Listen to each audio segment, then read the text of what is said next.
La diffusion vient de démarrer. Tous les participants sont en mode écoute seul.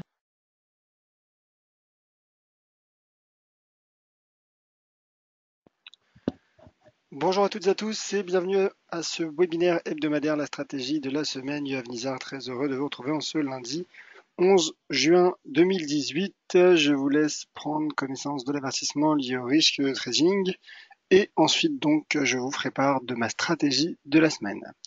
Le trading avec effet de levier amplifie toujours les gains et les pertes. Un compte risque limité présente un risque de perte du capital investi. L'investissement sur compte titre présente un risque de perte en capital. IG fournit exclusivement un service d'exécution d'ordre. Cette présentation est donnée à titre indicatif et ne saurait être considérée comme un conseil ou une recommandation. Voilà, même si vous le savez déjà, je vous rappelle que vous disposez du chat pour laisser vos commentaires, réagir, poser toutes vos questions. Et je vais donc passer au graphique. Alors tout d'abord, je reviens sur la stratégie évoquée la semaine passée. C'était une stratégie euro-dollar, une stratégie entre guillemets conditionnelle, qui était conditionnée justement au franchissement de ce niveau, de ce support de long terme, devenu donc résistance à 1,1715. Le franchissement a eu lieu. Il a eu lieu mercredi. Et donc, cette stratégie haussière sur l'euro-dollar a été enclenchée et le cours de l'euro-dollar reste donc pour le moment bien orienté. Il a atteint notre premier objectif court terme. On va y venir dans un instant, mais je reste simplement sur ce graphique journalier pour montrer également gérer le respect par le cours des niveaux techniques. Alors en effet, il y a eu l'avalement haussier dans un premier temps, qui lui a abouti sur un franchissement de cette droite tendance baissière. Puis après quelques séances de tests, le cours est enfin parvenu à franchir ce seuil 1,1715 avant donc de se replier et d'effectuer un pullback sur ce niveau. Sur cette zone, en fait, il s'agit d'une zone entre 1,1715 et 1,1728. Alors, d'où sort ce niveau à 1,1728? Alors, il sort de ce graphique en étant 4 heures. Voilà, pour ceux peut-être qui s'en rappellent du webinaire de la semaine passée, mais également de mes webinaires réguliers, quand j'en ai pas mal parlé de l'euro-dollar la semaine passée. Donc, en effet, il y a eu rebond sur 1,1728, 1,1728 qui est situé très proche d'ailleurs de ce niveau de retracement de Fibonacci à 23,6% de cette baisse, de la récente baisse de l'euro-dollar, de cette plus récente tendance baissière. Donc notre première cible a été atteinte, 1,1828.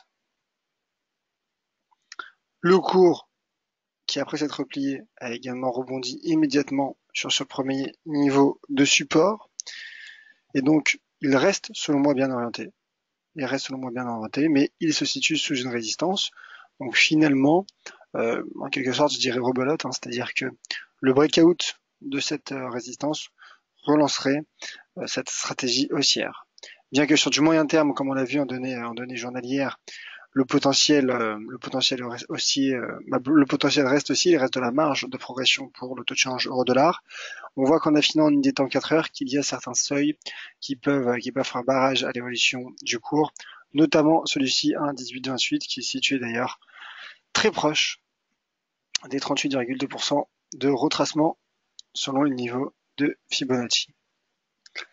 Voilà pour le taux de change euro-dollar, donc la stratégie qui prend forme. Et je vais donc passer à ma stratégie de la semaine qui portera sur une autre paire de devises. Une paire de devises croisée, c'est le taux de change AUD NZD. Et c'est une stratégie de court terme haussière. Pourquoi? Car le cours, c'est peut-être même d'ailleurs ce seuil que j'aurais dû mettre en très plein car il s'agit du seuil central selon moi. Le cours retrouve tout simplement un niveau de support majeur à court terme à 1,07 865 et pour le coup qui coïncide avec ce seuil de retracement à 38,2% selon les niveaux de Fibonacci, retracement donc de cette hausse, de cette plus récente tendance haussière. Donc je dirais que le cours est soutenu par, en quelque sorte, un double niveau de support.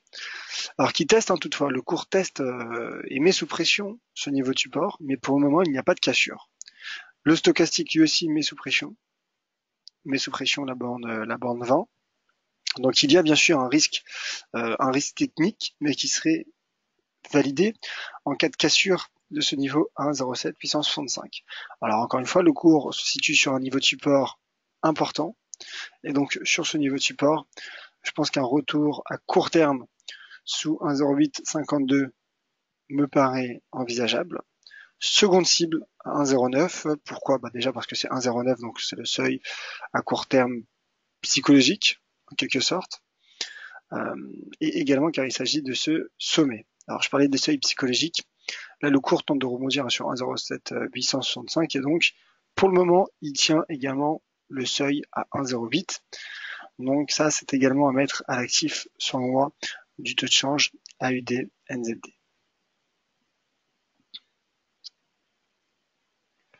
Alors en affinant en unité de temps 4 heures, ce que l'on voit, c'est qu'en effet, la bougie 4 heures se replie logiquement ensuite. Alors, ce n'est pas une shooting star, mais dans la formation, il s'agit d'une shooting star, d'une étoile filante. Il ne s'agit pas d'une étoile filante car la tendance n'est pas haussière. La tendance n'est pas haussière. Là, en tout cas, le graphique en unité de temps 4 heures, finalement, montre le rebond quasiment point près sur cette zone de support entre 1,0778 et 1,0786. Le stochastique en unité de temps 4 heures rebondit. Et donc, voilà, je pense que le cours, qui après avoir subi un double top, double sommet, pourrait, selon moi, donc rebondir et atteindre à court terme 1,0852, puis 1,09. D'ailleurs, ce graphique 4 heures a le mérite de mettre en évidence ce seuil d'inversion de polarité à 1,09 $ néo-zélandais.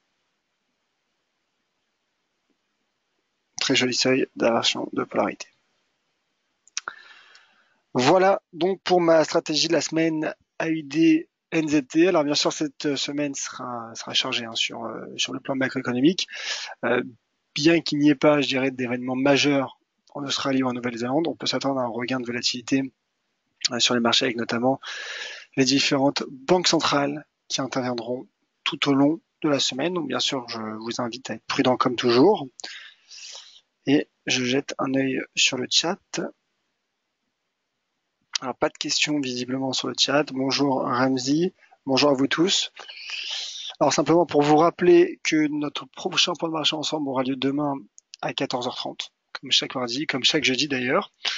Mercredi, il y aura un live spécial en ma compagnie, live spécial Fed, FOMC. Il sera à suivre donc à partir de 19h45 pour suivre ensemble la décision de taux. Je rappelle que le consensus s'attend à un relèvement de taux de 25 points de base de la réserve fédérale. Et jeudi, bien évidemment,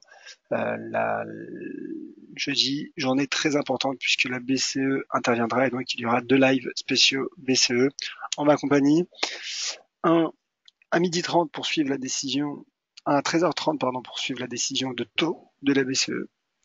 Et le suivant, 1 heure plus tard, à 14h30, pour suivre donc les principaux éléments de la conférence de presse de Mario Draghi, mais surtout la réaction du marché et notamment du taux de change euro-dollar. Voilà, merci à toutes et à tous donc d'avoir suivi ce webinaire hebdomadaire. Pour la stratégie de la semaine, donc on assurera un suivi lundi prochain, comme à mon habitude, généralement. D'ici là, bien sûr, donc je l'attends sur les différents réseaux sociaux, sur dailyfx.fr, mais surtout sur Twitter, @yoavnizar également, donc tout au long de la semaine, avec les différents webinaires que nous vous proposons. Merci à toutes et à tous. Très bon après-midi, soyez prudents sur les marchés. Et à demain de vive voix, 14h30, lien d'inscription sur dailyfx.fr.